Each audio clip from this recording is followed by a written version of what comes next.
Inilah sosok Iwan Sulistya, Kades di Klaten yang mendadak viral karena aksi tak lazimnya. Meski 18 tahun menjabat, harta kekayaan sang Kades disorot. Bukan main, THR yang dibagikannya senilai Rp457 juta kepada 2.289 warga di wilayahnya.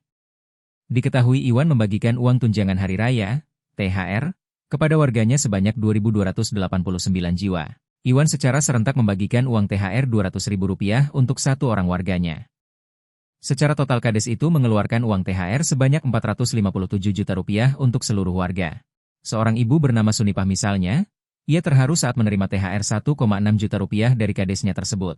Diketahui THR senilai Rp1,6 juta itu diberikan untuk Sunipah dan 7 anaknya. Sunipah pun bersyukur karena bisa merayakan Lebaran dengan sukacita setelah mendapatkan THR. Karena aksi dermawannya itu, kini sosok Iwan Sulistya Kades di Klaten ini pun viral dan jadi perbincangan warganet.